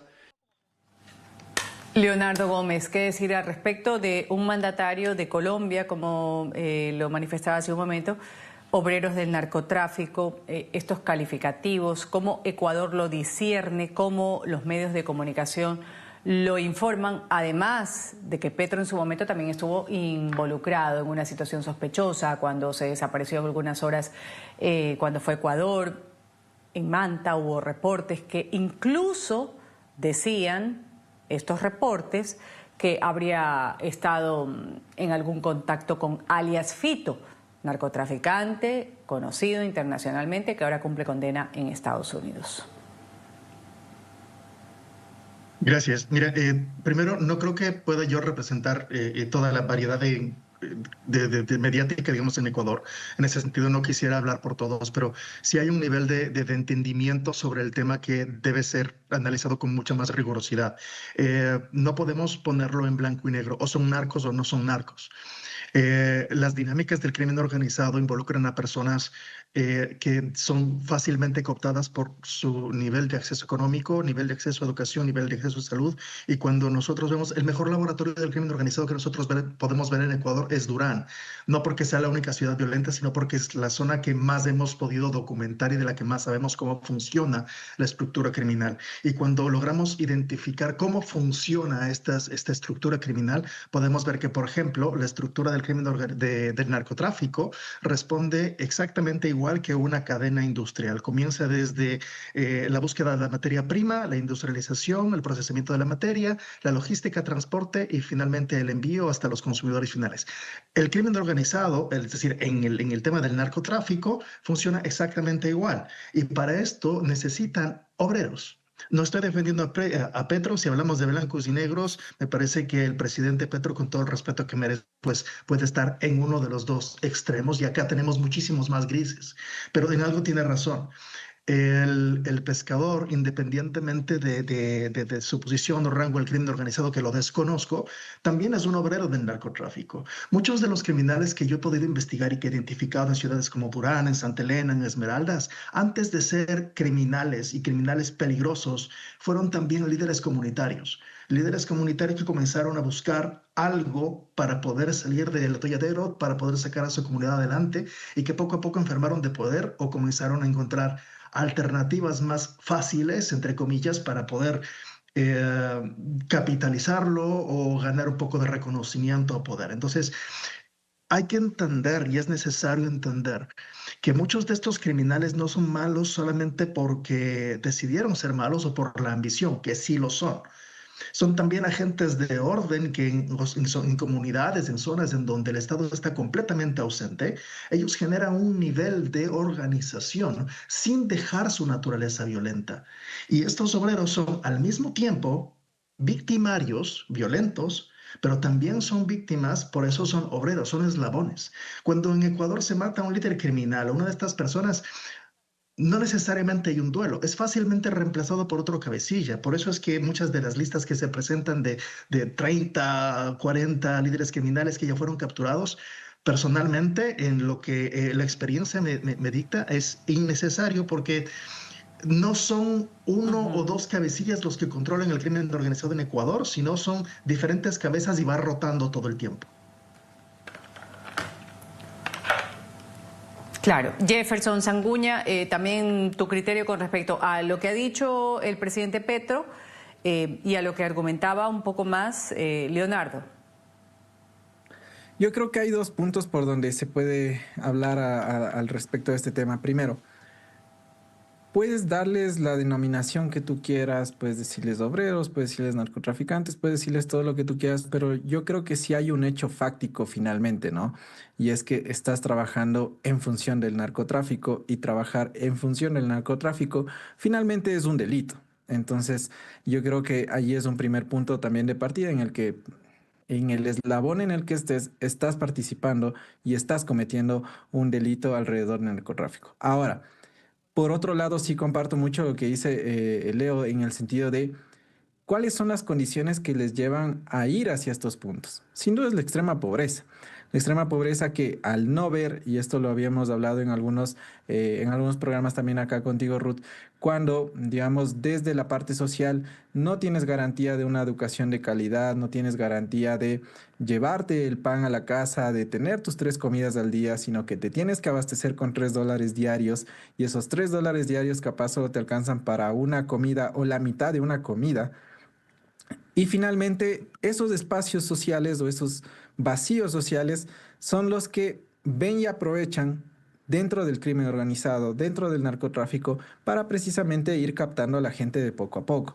Entonces, claro, tienes este aspecto que es una realidad lo que se está presentando, y es por eso que desde el otro lado dices, ok, sabemos que este es el panorama, pero ¿qué se está haciendo como políticas sociales? ¿Qué está haciendo el Estado? ¿Dónde está el Estado en ese sentido? Y no me refiero al gobierno precisamente, sino a la estructura de un Estado per se, que conlleva un montón de situaciones en el que te garanticen educación, en el que te garanticen trabajo, en el que te garanticen trabajo digno sobre todo, ¿no? Entonces yo creo que finalmente todos estos puntos sí te conllevan y te llevan a hablar hacia lo que hoy estamos viendo como un problema, no solamente en Latinoamérica, sino a nivel mundial, que es el tema del narcotráfico, que finalmente va teniendo terreno y pues va captando a parte de la sociedad que hoy por hoy pues determinen esto, en captar a personas de estratos sociales muy, muy bajos, y que finalmente pues toman esta opción que, de nuevo, no los justifico, pero que caes en un, digamos, en este vacío social, pero nuevamente caes en cometer un delito, que es nuevamente trabajar dentro del narcotráfico. Vamos aquí a hacer un pequeño corte comercial. Debo ir a pagar auspiciantes. Esto es Club de Prensa Ecuador. Después del corte vamos a seguir hablando de la cooperación de Estados Unidos en contra del narcotráfico en aguas del Pacífico. Hablamos de la consulta popular, del referéndum que va a realizarse dentro de pocos días en Ecuador, mi país. Al regreso vamos a hablar de esta intención del retorno de bases militares extranjeras a Ecuador. Una pregunta con efectos geopolíticos, regionales, entre otras implicaciones. Volvemos. Seguimos. Hablamos de Daniel Noboa, que busca intensificar la colaboración contra el narco con Estados Unidos, con su primera pregunta, el referéndum que se va a votar el próximo 16 de noviembre de 2025. Daniel Noboa busca abrir la posibilidad del retorno de los estadounidenses a Ecuador. Espera modificar la Constitución para que se permita la instalación de bases militares extranjeras en territorio ecuatoriano y alcanzar un acuerdo con Washington, aunque la Casa Blanca no ha confirmado sus intenciones y Carondelet afirma no tener una ubicación definida. Todo apunta a que una probable localización sería en Galápagos. Recordemos, en los años 40, durante la Segunda Guerra Mundial, y a finales de los 90, en medio del llamado Plan Colombia, Estados Unidos ya tuvo bases militares en Ecuador, en Galápagos, en Manabí.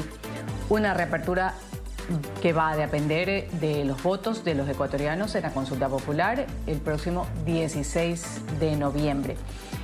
Como lo decimos, son los ecuatorianos los que deciden, pero hay muchas inquietudes planteadas en el aire. Algunas de ellas, por ejemplo, límites de las operaciones, no se ha ahondado en los detalles de estas bases, cuántos uniformados y civiles podrían instalarse en las localidades. Leonardo Gómez, ¿cómo va lo de la consulta popular? Estamos próximos a elegir o acudir nuevamente a las urnas, pero esta es una pregunta que la coyuntura nacional e internacional la hace interesante. Mira, hay algo incluso más interesante que la consulta y son las condiciones. Es decir, tenemos, si no me equivoco, son 4 preguntas que en general han sido demandas ciudadanas durante muchísimo tiempo. Es decir, cuando hablamos de crimen organizado y de las operaciones, sobre todo en la costa ecuatoriana, es inevitable pensar en el rol que jugó en algún momento la base de Manta, sin que fuera una base militar, ojo, en ese entonces. Es decir, hubo una preocupación posterior a la salida de la base de Manta que, entre muchos otros factores, pudo haber influenciado también al crecimiento del crimen en esta zona. Hay otras preguntas que tienen que ver con el financiamiento de los partidos políticos y la reducción de asambleístas, que también han sido demandas ciudadanas durante muchísimo tiempo, en estudios, en académicos y demás. Sin embargo, en este momento, dadas las condiciones actuales del actual gobierno y también de la estrategia geopolítica que tiene el gobierno de los Estados Unidos, existen muchas más dudas que certezas. Y en ese sentido, por ejemplo, cuando vemos que los Estados Unidos están interviniendo en el océano mares del Caribe frente a Venezuela, mientras acusa de participación en el crimen organizado también al presidente de Colombia, pensar que el presidente Daniel Noboa se está alineando a esos objetivos, impulsando la instalación de una base militar en Ecuador, podría generar un triángulo bastante interesante para reforzar esa estrategia, que podría ser bien recibida si al menos tuviéramos un poco más de certezas y de transparencia en esos acuerdos. Pero como lo mencionaba antes, el presidente Daniel Noboa en este momento, por un lado, se ha alineado al gobierno de los Estados Unidos, lo que no condena de ninguna forma. Los gobiernos hacen acuerdos, pero por otro lado sí ha utilizado una narrativa muy peligrosa, banalizando la palabra terrorista, a la que no debe tomarse tan a la ligera. Y se ha acusado de terrorismo a defensores de derechos humanos, se ha acusado de terrorismo a protestantes, se ha demandado por terrorismo a personas que estaban protestando en Otavalo. Y en el derecho internacional, según tengo entendido, pues una de las motivaciones que podría abrir una puerta para la intervención de los Estados Unidos en otras naciones, con la colaboración de otras naciones, sería poder catalogar o confirmar que existe el terrorismo en estas zonas.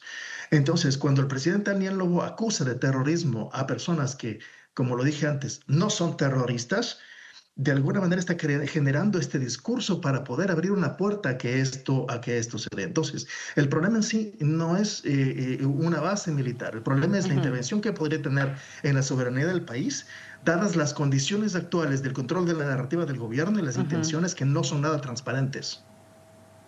Ya. Y sobre esto, Jefferson Zacuña, antes de irme al corte comercial, importante lo que dice o lo que apunta esa inquietud, Leonardo Gómez, qué tipo de equipos, qué tipo de armamentos, de vehículos, aeronaves, barcos, plataformas, en qué cantidades se permitirían. No sé si todo eso ya ha sido socializado por parte del gobierno de Noboa para ir informados a la consulta popular, al referéndum. Para nada, yo creo que son de los puntos en los que el gobierno nacional tiene que dar respuestas a la ciudadanía, porque solo te dicen, ok, estamos con un problema de inseguridad, vamos a proponer esto desde el lado de la cooperación internacional, pero no tienes claridad de cómo vendrían, digamos, qué tipo de armamento traerían, etcétera, etcétera, digamos lo que acababas de mencionar, Ruth. Y yo solamente para cerrar con esto que se lo mencionaba al inicio, la gran pregunta acá es, primero, ¿quién y qué país está interesado en poner una base extranjera militar acá? Estados Unidos lo dijo en su momento que no tiene ningún interés y que tampoco lo habían analizado. Hoy en la mañana salió una entrevista con el embajador de Israel acá en Diario La Hora, si la memoria no me es infiel, en que decía que van a continuar ayudando al gobierno nacional en lo que ellos puedan en cuanto a cooperación para combatir la inseguridad. Pero más allá de eso no tienes una claridad sobre el tema de bases extranjeras, que finalmente será lo que la ciudadanía tendrá que votar el próximo 16 de noviembre. A su creatividad comercial y dejan ahí descuentos importantes en productos y servicios. Y aquí creo yo que es bien importante hablar de todo el trabajo que ustedes realizan frente a esta fecha, que se vuelve una fecha pues, muy esperada por los salvadoreños, más ahora por supuesto que ya está el aguinaldo, para muchas empresas privadas también aguinaldo en puerta. ¿Cómo se están preparando? Bueno, es importante en primer lugar el hecho de poderles a los diferentes comercios advertir las disposiciones y darles a conocer, mejor dicho, las disposiciones que nuestra Ley de Protección al Consumidor establece. Es así como, pues, previamente en este mes de octubre hemos ya realizado los webinarios y sobre todo los talleres de divulgación de normativas a efectos de que los temas de publicidad, promociones y ofertas estén debidamente informados, ¿verdad? Y que esto pues permite a los comercios preparar una publicidad y también pues todo sus promociones y sus ofertas de cara a la Ley de Protección al Consumidor. ¿Cuál es el elemento principal que nosotros hacemos el llamado a todos los proveedores? Es que la información sea clara, sea precisa, sea oportuna. Esa información no tiene que dar pie al engaño al consumidor y que a través de cualquier medio publicitario el consumidor pueda conocerlo. Pues porque una de las principales razones o situaciones que se presentan en esta temporada tiene que ver con el hecho que las promociones ya en el momento cuando la gente la quiere realizar o quiere tener el beneficio, resulta ser de que hay alguna restricción, ¿verdad? Ya hemos tenido casos de que las personas les dicen, mira, las primeras 20 que vengan a comprar acá al establecimiento, van a tener un tal descuento, ¿no? Y resulta ser que ese descuento está asociado a un pago en efectivo. Ah, claro. Mire, no se puede con tarjeta, solo en efectivo. Correcto. O lo otro que es determinada tarjeta de crédito, ¿verdad? Determinado banco. Sí. Entonces, hay situaciones en las cuales tiene que estar debidamente publicitado, informado, todas esas condiciones. Igualmente el tema de aquellos ganchos engañosos que están con los habladores. Ya hemos tenido situaciones en las cuales usted ve un hablador que está pues un letrero que dice descuento de hasta un 80%, ¿verdad? O hasta promoción de hasta un 80% de descuento, y cuando nosotros ingresamos y comenzamos a consultar cuáles son los productos, no hay descuentos de ese tipo, ¿verdad? Claro. Entonces son situaciones en las cuales realmente ya la cultura empresarial tiene que ser respetuosa del consumidor, ¿verdad? Tiene que facilitarle al consumidor y no engañar al consumidor, y es ahí donde nosotros estamos junto con el cuerpo de inspectores realizando esta labor, teniendo en cuenta también el hecho, Armando, muy importante de que hoy en día tenemos ya habilitada esta importante facultad del delegado oculto de la Defensoría del Consumidor. Que ese es un gran mecanismo, ¿no? Que es un mecanismo en el cual un inspector de la Defensoría se hace pasar como un consumidor y precisamente el tema de promociones, ofertas o de la publicidad logra el poder consultar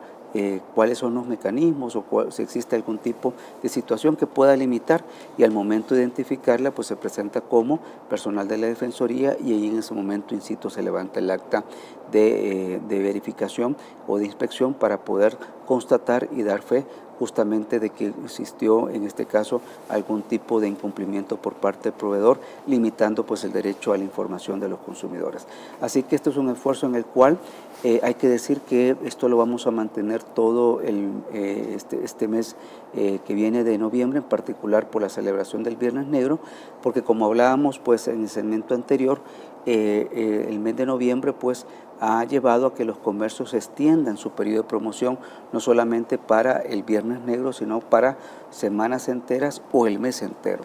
Entonces este tema de las promociones, de ofertas, de la publicidad va a estar pues hoy en día presente, y nosotros pues estamos muy atentos a que la población le pueda estar prestando atención en un periodo de alto consumo, donde sabemos que es muy importante que todos estos mecanismos estén pues ahí al tanto de poder evitar cualquier situación que pueda poner pues en riesgo a los consumidores. Igualmente pues si la población o los comercios quieren ahondar, nuestro llamado que hacemos es poder visitar nuestro observatorio de publicidad, promociones y ofertas. Me gustaría aquí mostrarlo a ver si se puede hacer un acercamiento. En nuestro sitio web ustedes pueden encontrar este observatorio en el cual hay importante información que está pues precisamente relacionado a que la población pueda tener los consejos, el conocimiento de las disposiciones legales que permiten dar a conocer los ámbitos de actuación, también la información de los tipos de casos que nosotros atendemos. Así que es un observatorio que busca precisamente que el consumidor y el proveedor tengan toda la información, estén debidamente informados de estos mecanismos tan importantes para poder evitar pues, los procedimientos sancionatorios y sobre todo los beneficios de la protección al consumidor en cuanto a la información, porque este es el tema central. En una publicidad, en una promoción, en una oferta, la información tiene que ser clara, no tiene que dar pie al engaño, tiene que ser una información que le permita al consumidor pues, poder realizar cualquier tipo de promoción. Y también pues, a los comercios les permite poder actuar cumpliendo con la ley, acatando la ley, no al margen de la ley, y eso también genera confianza. Así que estamos muy animados precisamente a recibir este mes de noviembre, ¿verdad? Que sabemos de que la actividad económica se dinamiza, o más hoy con este tema también de los aguinaldos que viene a contribuir, pero que sin duda alguna pues ya nos permite a nosotros también ir colocando estas bases importantes en materia que los consumidores y los proveedores puedan estar realizando las transacciones en una manera en la cual pues, se respete a los derechos de nuestra población. Yo creo que otro tema también que es importante platicar y hablar es que los salvadoreños tenemos que prestarle mucha atención a esas letras chiquitas en este Black Friday, porque normalmente, digamos, agarramos el producto, agarramos el servicio, pero no leemos. ¿Qué es lo que dice ahí? No, es muy importante eso, igualmente el tema de los precios. Exacto. El tema de precios es otro tema importante. De igual manera, pues me gustaría señalar que tenemos nuestro portal Compara. El portal Compara, también me gustaría hacer otro acercamiento. Nos permite a nosotros también identificar a la población a través de este mecanismo de Compara, más de 1.500 productos que nosotros le estamos dando seguimientos en diferentes categorías, tanto de seres del hogar, lo que son pues pantallas, bocinas, quiere decir camas, refrigeradoras, equipos de sonido. En cada uno de ellos pues son más de 1.500 productos que nosotros estamos monitoreando periódicamente, quincenalmente, y esa base de información la población la puede consultar de una manera rápida. Hay electrodomésticos, planchas, camas. Ahí pues ustedes pueden ver de que están el listado de los productos y cada uno de ellos pues tiene en su, por ejemplo, ahí tengo un tipo de pantalla con una especificación de una marca y aparece el precio regular y el precio de oferta. Entonces ahí ustedes pueden ver en el último periodo que estamos hablando alrededor de unos 3-4 meses, usted puede tener el seguimiento del precio y poder ver si el precio actual efectivamente es un precio que le puede ser atractivo como oferta o no. Así que es una información que a la larga le permite a la población poder comparar un mismo producto en diferentes comercios y poder comparar el precio de ese producto en la historia reciente. ¿Cómo se llama la página? Compara. Compara, ¿verdad? Compara. Compara. Punto. Puede colocar como Compara Observatorio de Precios de la Defensoría. Compara. Okay. Entonces, en cualquier buscador, usted le dará ahí la información para poder acceder de una manera muy sencilla. Usted puede buscar la información por departamento, por distrito, incluso aquel que le quede más cercano, y de esa manera pues tenemos pues la posibilidad de poder acceder a una información para evitar aquella situación que en el pasado pues la gente tiene más que una percepción, pues una situación que en algún momento fue una realidad, ¿verdad? De cómo algunos comercios inflan el precio cercanos a estos periodos de descuento, y en ese momento pues ya aparece ese mismo producto con un precio inflado y con un descuento en el cual pues lo lleva al precio que originalmente pues tenía el producto. Claro. Así que son situaciones que hoy en día le estamos prestando atención, generando esta información. Es un esfuerzo que realiza nuestro gobierno para que los mercados en nuestro país pues sean más competitivos y sobre todo respetuosos de los derechos de los consumidores. Ahí la pueden ver perfectamente, para poder informarse. Ahí pueden encontrar ventiladores, planchas de vapor, consolas de videojuegos, camas, tablets, licuadoras, microondas. Si usted anda buscando de pronto pues pantallas, ahí puede comprar más de 399 productos. Bocinas, se viene el fin de año, hay que poner música. Si usted quiere comprarlo, también ahí puede comprar más de 182 productos. Cocinas, equipos de sonido, aires acondicionados portátiles, las freidoras de aire, refrigeradores, aires acondicionados también. Las laptops y las lavadoras, además de otros productos, usted puede comparar y consultar los precios, también pues por si usted ahí quiere verlo. ¿Algo más que abonar con ese tema antes de irme a la pausa, presidente? Bueno, que pues tenemos nuestros inspectores están realizando pues esta labor. Cualquier tipo de denuncia relacionada a publicidad, promociones y ofertas, la puede realizar a través de nuestro WhatsApp. Es muy fácil, ¿verdad? A través del 7844-1482 estaremos muy atentos a poder recibir cualquier tipo de comunicación. Basta que nos mande la fotografía del producto o de la publicidad, por decir el caso, y también la ubicación del comercio incluso, ¿verdad? Ya con eso basta.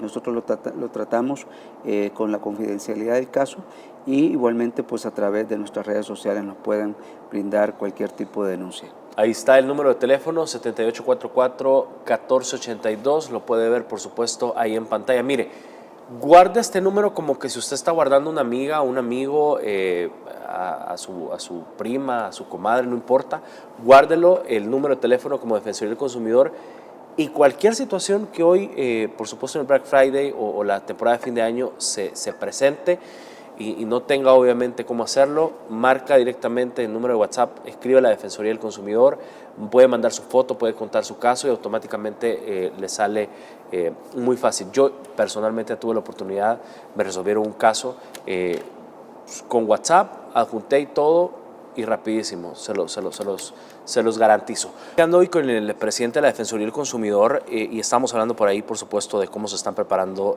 para el Black Friday y las cosas que, por supuesto, usted tiene que tener en cuenta a la hora de comprar algún producto o servicio.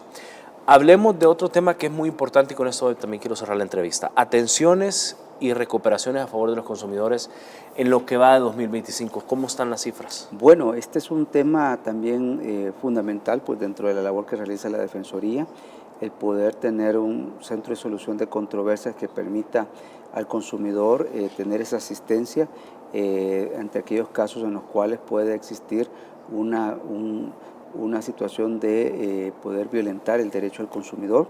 Debo mencionar que a la fecha llevamos durante el presente año hasta el 26 de octubre alrededor de 93.700 atenciones que hemos brindado a nivel nacional.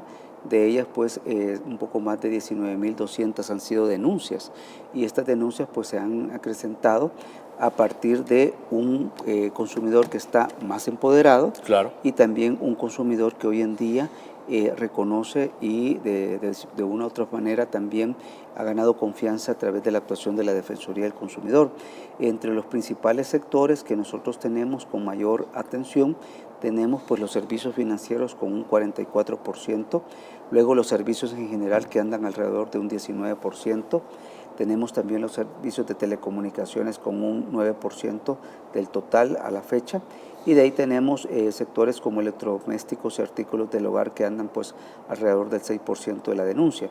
Entre los principales motivos de atención destacan los cargos, cobros y comisiones con un 38%, seguido por el cumplimiento de contrato y oferta con un 27%, también los temas de sobreendeudamiento, que es otra de las disposiciones que nosotros hoy en día estamos también dándole atención al consumidor, un 12%, y luego tenemos la mala calidad de productos o servicios con un 8% y un 4% el tema de las garantías.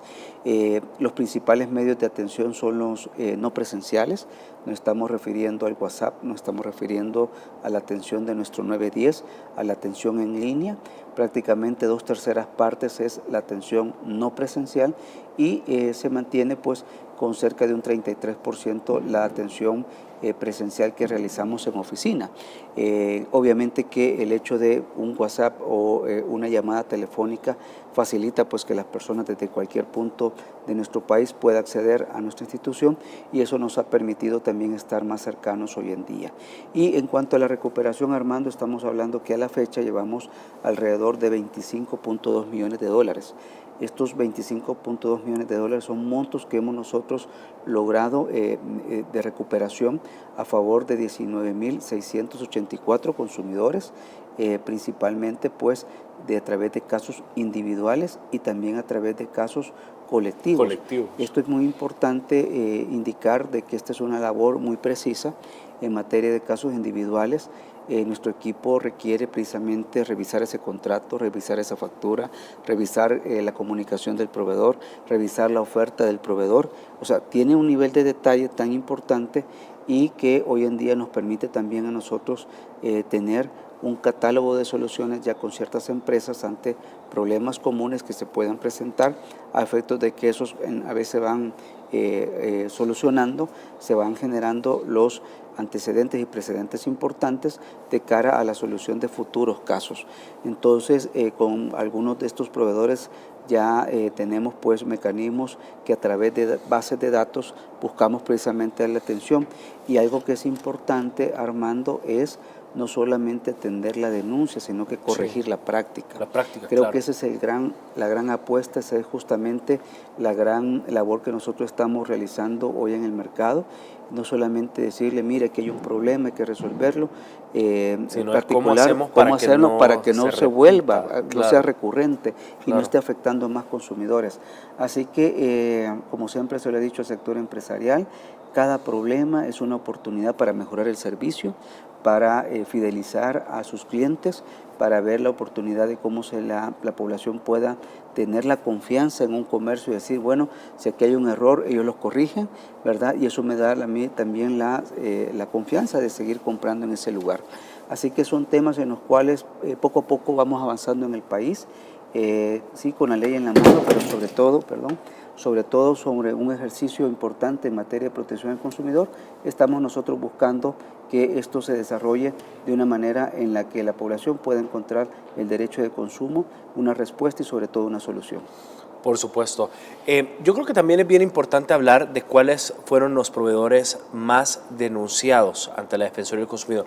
No quiero mencionar marcas, pero sí me gustaría mencionar de pronto rubros que fueron, digamos, los más denunciados este año o que al menos en lo que va de este año son los más denunciados. Bueno, estamos hablando pues siempre el tema de los servicios financieros, ¿verdad? Sí. Hay que considerar dos elementos importantes, la cantidad de usuarios que tienen y también la cantidad de servicios, ¿verdad? Estamos hablando de tarjetas de crédito, de préstamos personales, préstamos hipotecarios, qué decir, temas de depósitos, temas también vinculados a cuentas de ahorro. En fin, hay una serie de situaciones que están ahí vinculados. En los servicios financieros hemos logrado una recuperación de cerca de 8.5 millones de dólares a favor de más de 9,000 consumidores. Y el segundo rubro pues que destaca también pues el servicio inmobiliario. Y acá pues hay que considerar todo este tema de estos proveedores en los cuales han estado pues cobrando. Las personas pues han cancelado pues lo que son sus títulos, los puntos de dinero de los financiamientos, pero no se les ha entregado su título de propiedad. Entonces estamos hablando de un poco más de 3.700 consumidores que hemos logrado o que obtengan su título de propiedad, y es una recuperación que supera un poco más de los 12.9 millones de dólares.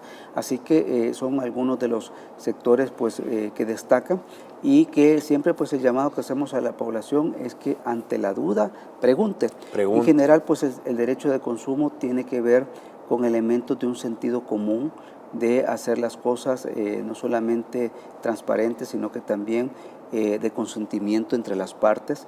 Y cuando, por ejemplo, usted observa que le han realizado un cobro que no fue el acordado, que no le entregaron un producto que fue el acordado, que el producto está dañado o hay un tema de un incumplimiento en una garantía o de mala calidad del mismo, son situaciones en las cuales por sentido común nosotros tenemos que actuar, ¿verdad? Ya es nuestro equipo que le da la orientación y le hace ver, bueno, de acuerdo a la ley se tiene que realizar este tipo de actuación o necesitamos este tipo de documentación. Ya entramos precisamente a todos esos elementos, pero reitero, pues nuestra institución está muy pendiente de poderle atender a través de nuestro WhatsApp 7844-1482 o a través de nuestro 910 para que pueda recibir la atención lo más oportuno posible y sobre todo una atención que sea eficaz y efectiva, que todas estas cifras de atención y recuperación muestran una institución que está pues atendiendo los problemas. Estamos nosotros de cara a brindar una solución y de cara precisamente a que el gran propósito de la protección al consumidor se cumpla. ¿Cuál es ese propósito? El mejorar las condiciones de vida de nuestra población, y es así como el gobierno del presidente Nayib Bukele se mantiene firme de cara a poder salvaguardar este derecho tan importante que hoy en día los salvadoreños están gozando y que la Defensoría del Consumidor es la entidad encargada de poder brindar pues esta labor que tiene pues este beneficio importante a la población salvadoreña. Bueno, y este es uno de muchos temas que está trabajando la Defensoría del Consumidor. Siempre les recordamos, por supuesto, los teléfonos 910 de la Defensoría del Consumidor y el 7844-1482, que es el número de WhatsApp. Presidente, gracias por acompañarnos esta noche y contarle a los salvadoreños parte de mucho de lo que están haciendo. Bueno, muchísimas gracias, Armando, siempre por la oportunidad que nos dan. Igualmente pues a la familia salvadoreña pues que tenga un feliz descanso esta noche, y pues cualquier situación sepa que cuenta con nosotros a través de nuestro 910 y de nuestro WhatsApp 7844-1482. Listo.